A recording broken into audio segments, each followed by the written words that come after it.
In chapter 1158, Mr. Eiichiro Oda jumped into his B-52 and dropped a bombshell on our poor unsuspecting mind brains with the revelation of the heroic pirate of justice, Kozuki Moria. Not Odin, not Momonosuke, Moria. And not only that, but Oda revealed the grave of this Kozuki Moria, which conjures questions, so many questions, and also images like this one of Moria doing the white guy in kimono meme.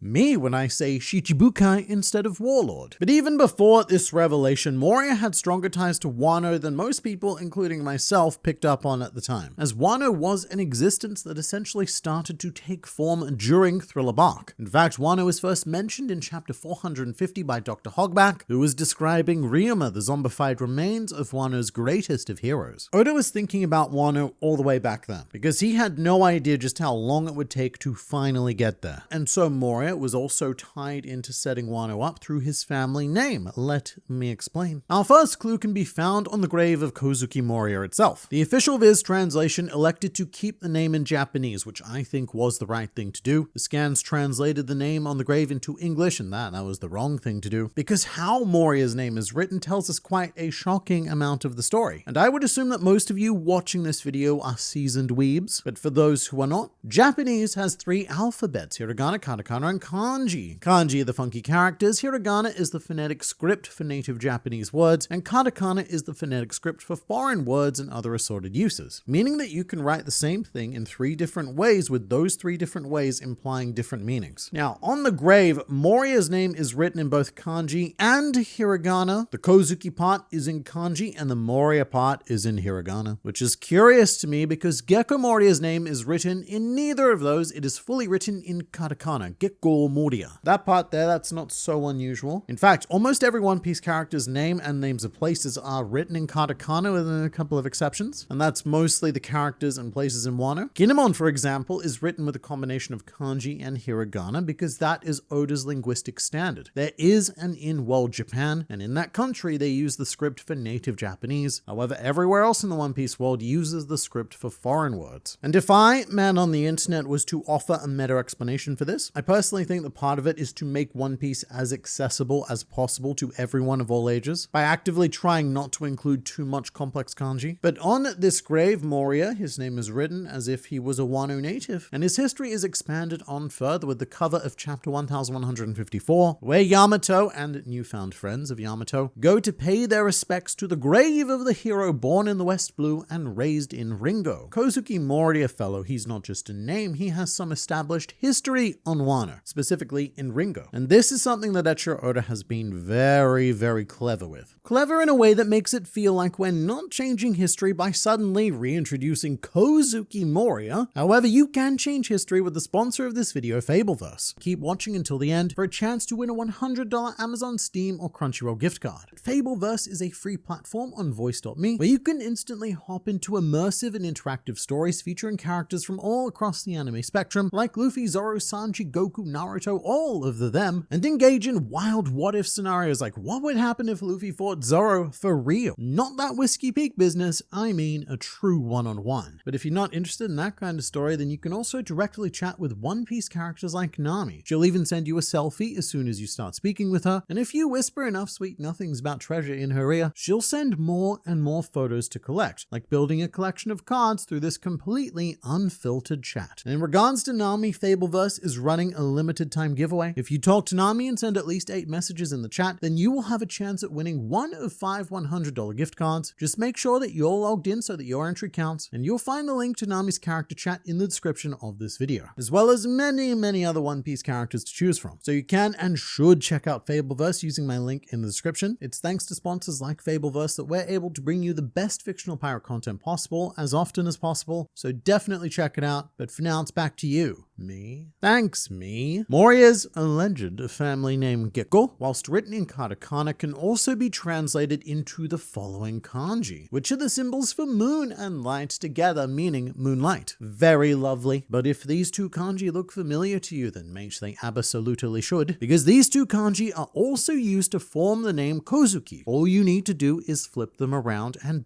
what is this? Kozuki. And so the hypothesis from here is that at some point, for some reason, which we will explore, a man once known as Kozuki Moria took on the pseudonym of Gecko Moria, and to complete his Clark Kent transformation, he reversed the kanji in his name from Kozuki to Gecko, and then wrote it in katakana instead of kanji, so that no one would suspect that he hails from the land of samurai. Why did Mr. Moria do this? I have one key idea, which comes to us from chapter 986, where Kaido threatens to execute Momonosuke unless he renounces the Kozuki family name, which Momonosuke doesn't. He exclaims his name proudly and states that he will become the Shogun of Wano, which he did in record time, I might say. It was only a couple of hours after this, and then just Momonosuke aged 20 years and became Shogun. But not everyone has Momonosuke's bravery and willpower in the face of death, and I can see a situation where after Moria was defeated by Kaido on Wano, Kaido posed the same choice to Moria. Either renounce the Kozuki name or be executed, with Moria selecting the latter and taking on the Gecko name instead. Not only leaving the Kozuki name behind all the way over there, but converting his full name into katakana to renounce any Wano heritage whatsoever. And if so, it could be argued that Kozuki Moria did indeed die that day because Moria, well, he abandoned himself. His spirit was broken, and he became the lingering sack of broken doorknobs that we know him as today. Jumping straight into that is getting a bit ahead of ourselves though, because we essentially have three options here. Firstly, Kozuki Moria is a blood relative of the Kozuki clan. Secondly, Kozuki Moria was adopted into the Kozuki clan. And option number the third one, this is all a big mistake, and someone accidentally misspelled Moria's name while he was on Wano, leading to generational confusion. At this stage, none of these can be completely ruled out. Moria's lineage, it is quite perplexing. According to what we already knew, he was a child born in West Blue, but according to the grave, he ended up in the New World at some point. And not just any old New World, no, he ended up on Wano, by far one of the most difficult islands to reach. And to start by making the blood relative argument, Luna Pianart made a great video, which will be linked in the description, with this video detailing how family structures worked in feudal Japan, as well as how they do work to this day on Wano, which is that, say, a daimyo had 3 sons. The eldest son would rightfully become heir of the main family, whilst the other 2 sons would splinter off and form branch families. So they still carry the same family name, but they are distinctly separate from the main house. And this is also explored in a ton of other anime, like Jujutsu Kaisen, Naruto, others. Can't think of any others at the moment, but there are them. And this is almost certainly what happened with Shimotsuki Kozaburo, who started his branch family in East Blue, founding Shimotsuki Village, while Shimotsuki Ushimaru would have inherited the main family, and also Shimotsuki Yasuie would have been from their generation as well. And his branch of the Shimotsuki family governed over the Hakumai region of Wano. So following that line of logic, it is possible that the Kozuki family also had branches, and maybe one of those branches ended up in West Blue, eventually creating a Kozuki Moria. That or the branch family renamed itself to Gecko for whatever reason. Maybe it had something to do with some sort of void century persecution. The world government, the newly formed world government, they were on the lookout for samurai sounding people, and the Kozuki clan were all like, alright, Gecko it is. And that does answer one question, but it poses another. It answers the question of why Moria would eventually go to Wano as a child, because some sort of event happened. We'll explore that in a bit as well. And the only home that he had to go back to may have been his ancestral home. However, the new question that it asks would be, is Moria a blood relative of the Kozuki clan? And if so, why does he look nothing like anyone else who's ever existed? Not just on Wano either, anyone else in the whole world. Gecko Moria is a notoriously horny man, quite literally. Bro has straight up devil horns, which could indicate that he has some relation to the ancient giants, which do seem to have had a presence on or around Wano at some stage, due to the colossal Onigashima skull and the deep thematic connection that the Oni race seem to share with Wano for currently unknown reasons. And this might be a more recent cultural development, but Wano does have a history of not taking too kindly to strange-looking fellas. As shown in chapter 963, where child Nekomamushi, Inuarashi, and Kawamatsu are strung up and almost burned at the stake. So let's say that a Kozuki is born that demonstrates these out of the ordinary traits. And rather than stay on Wano, Moria's ancestors chose to become a branch family, and in the wise words of the Pet Shop Boys, go west. Although funnily enough, we do have potential evidence of a Kozuki branch settlement. However, it exists not in the west, but in the east. In East Blue, Usopp's home of Syrup Village happens to be located on the Gecko Islands, which is spelled the exact same way as Moria's katakana family name. So using the Shimotsky logic of just slapping your name on a piece of land, it tracks that the Kozuki/Gecko clan could have done the same. Lunapianat also goes so far as to speculate that the Shimotsky branch went to East Blue intentionally in order to track down the Kozuki family line. And the reason for this is because the Kozuki family were having succession issues. The shogun prior to Oden's father Sukiyaki at one point had no heir, which was making the entire nation rather restless. That is until the miraculous birth of Sukiyaki, but even then the line of succession made it was dangerously thin. And so the Shimotsky expedition may have set out illegally, I should add, to recover any potential branch family Kozuki members, which led them to the Gecko Islands. However, by then the family could have fractured or moved further, with Moria's pod ending up in West Blue for reasons. And Moria's presence does fit pretty well into this worrisome time period, because Sukiyaki only had a single child as well, Kozuki Oden, who was only 9 years older than Moria. And Oden was such a terror that it was deemed early on that he would be unfit for leadership and could never become shogun. And so we had succession problems all over again, especially because Sukiyaki went so far as to disown him, meaning that Kozuki Sukiyaki for a time legally had no children and theoretically no successor. Now Oden did very eventually mature into someone who could have inherited that role, but that took a couple of decades. And in the meantime, out of sheer desperation, any link to the Kozuki heritage could have been sought out in the wider world, resulting in bringing Kozuki Moria to Wano. And in an extremely weird and wonderful timeline, Moria could have become the shogun of Wano. So that's fun, but let's go ahead and complicate things even further. As of chapter 1159, there is now a theory that Gecko Moria was born on God Valley, and that he was one of the slaves the world nobles used during the native hunting contest, as various men on the internet across the world believe they have spotted a child Moria being shot by tranquilizer guns, along with what I guess would be his mother and sister in this panel, the suspiciously Sindri looking like people, and also his father in the previous panel, who did not look like Sindri. And usually I don't go for these kind of background character theories. At most, I tend to find them mildly interesting before moving on with my life. For example, another background character theory that comes from the God Valley incident is that this master of ceremonies is holding Mihawk's sword Yoru, and that this teeny tiny holy knight on the left here is Mihawk because that squiggle looks kinda like his hat. Which, I don't know, could potentially work because Mihawk would have only been 5 years old at the time, so we'll see how that turns out. But in general, Oda's squiggles often spark unintended outcomes. However, I am very much willing to entertain Child Moria here because the hairstyle, it is so incredibly distinct. And we have seen Oda draw a picture of a slightly older but still child Gecko Moria with this very similar hair. And I want to say that Oda doesn't just draw random children with hair this distinct, so I will. Oda doesn't draw random children with hair this distinct. He tends to give his background characters more flat designs so that they don't pop and take your attention, you know, they're meant to blend in with the background. But in the terms of the timeline, Gecko Moria would have been 12 years old during the God Valley incident, and while I do think that for Oda's style this kid looks a little bit younger than that, he could still pass for 12. More big questions though if this is indeed a Moria. Where are the horns and where is the long neck? To address that second part, fun fact about the thicker neck of Gecko Moria. Moria is often assumed by the fan base, and even at times myself, to have been a member of the Snake Neck tribe. However, this has never been confirmed and is very unlikely to be true at this point, given that Moria didn't even have a long neck until after he lost to Kaido. He had a perfectly normal neck throughout his childhood and his early adulthood, whereas the Snake Neck tribe members we do know of, like Charlotte Wero, pop straight out of the birth canal with their long necks from the get-go. And given the stitches on Moria's neck, it's weirdly not out of the question to think that he may have modified his own body to create this form for